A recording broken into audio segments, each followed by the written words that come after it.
to my home. My name is Danielle Bazinet, and I live in the heart of Louisiana, Cajun country, and I come to you today with excitement and joy in being a part of the Philadelphia Cream Cheese Contest. And I'm so excited to be able to cook for you today and to prepare a family favorite that I do for my family, and it is a corn chowder with shrimp and crab meat, and I'm going to do it a little bit different the Cajun way. And of course we're going to add Philadelphia cream cheese because that's our special ingredient for today. So I just want you to come in and sit back and enjoy as I prepare this, this chowder for you. So what we're going to do, we're going to begin with 1 stick of butter that I've already put in these beautiful pots. I love my pots, Paula. And we're going to saute onions, bell pepper, celery, garlic, and a special ingredient that we use around here for all of our gumbos and sauces that we like to have a little bit of smoked flavor to, but not a lot, is some tasso. It's some smoked pork meat that that we'll add into this chowder, but not much. So what we're going to do is melt this stick of butter, and we're going to add 2 cups of onion,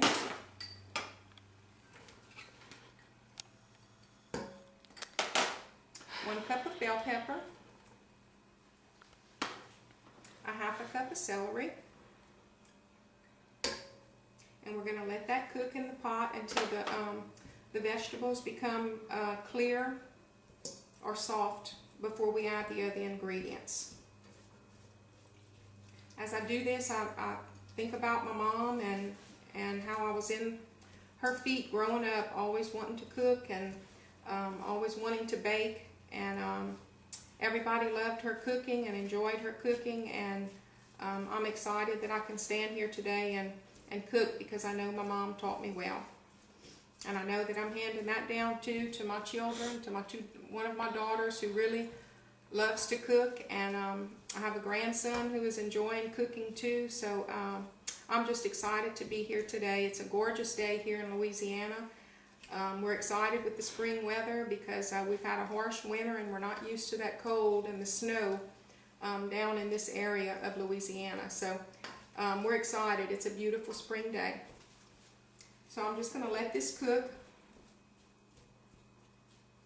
until it sautés. And I have in the background right here also that will be as a garnish when we get done. I'm going to fry some bacon, and we'll crumble that and put it on the top. So I'm going to kind of start that as we saute these vegetables.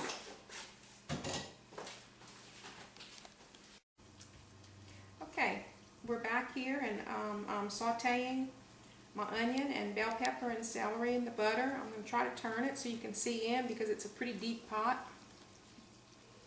And it's simmering real good now and cooking. So I want to keep that going until these vegetables get tender and the flavor mixes up well. I'm going to go ahead and add these 2 cloves of garlic, which probably comes out to about 2 tablespoons if you're measuring in that way. And I'm going to add the garlic in there and let that that seasoning kind of blend in with the rest and let them cook. This is my tasso that we actually buy, and I would say this is probably about 2 tablespoons also.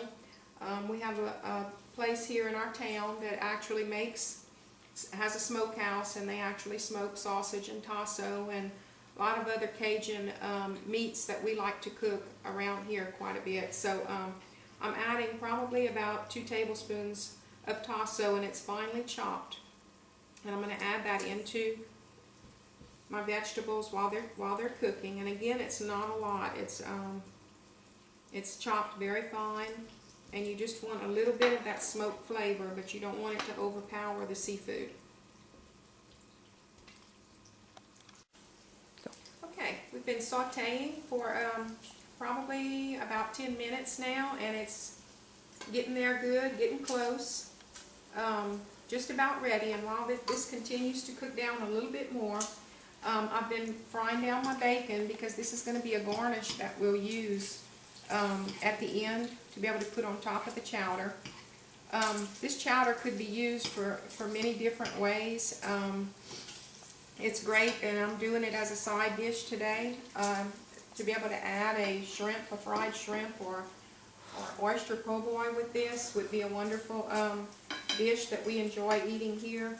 You can use it as a main course if you want, with a side salad. Fresh bread would be great. Or you can even use it as a topping if you omit a couple of things that I'll tell you about. You can even use it as a topping for a good grilled ribeye steak or some grilled redfish. Excellent topping for that too. So it can be used in a variety of ways, but today I'm choosing to do it as a side dish. Okay, I'm grilling up about 6 pieces of the fresh Louisiana Gulf shrimp that I've cleaned and deveined. We'll be adding more into the chowder in just a second. Right now, as this is sauteing, this is part of the garnish that I'm going to use. But right now, I'm going to add 2 cups of chicken stock into our vegetable mixture, a half a cup of flour,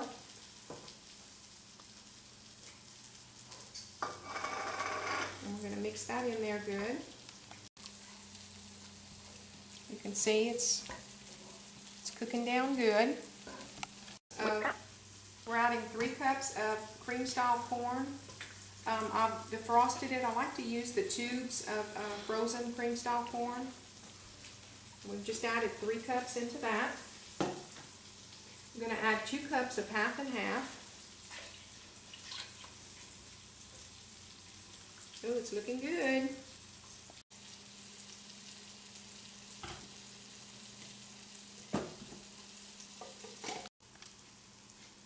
Okay, now I'm going to add, after we've added all these other ingredients, of course our special ingredient is Philadelphia cream cheese. I'm adding 2 8-ounce packages of cream cheese into this chowder.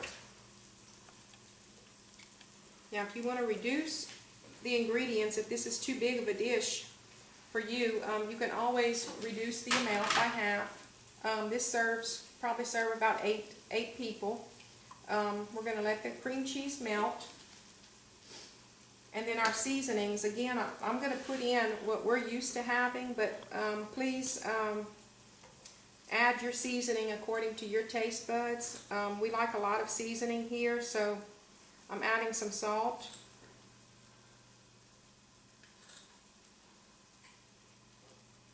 That's about 3/4 of a teaspoon.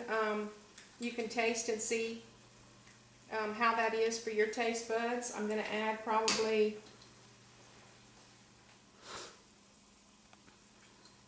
half a teaspoon of black pepper, and the one that can really get hot is your cayenne pepper, and I'm going to add probably about 1/4 of a teaspoon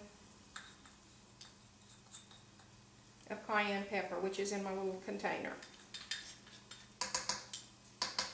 It spices it up good, and we like our spices here. And we're just going to stir this up. Our shrimp are ready. That'll be for the garnish on top of the chowder. Now I'm going to add 2 pounds of fresh lump crab meat, white crab meat. About 6 to 8 ounces or 1 pound of the small shrimp that you can buy in the grocery stores that I like to add into my soups and stuff just for the flavoring. But I have 2 pounds of fresh Louisiana Gulf shrimp that I've cleaned and I've deveined, and they're pretty big. If you find them too big, you can always chop them in 2 or 3 pieces if you want. Some of them are pretty big, but they've been cleaned and deveined, and we're going to add that into the chowder.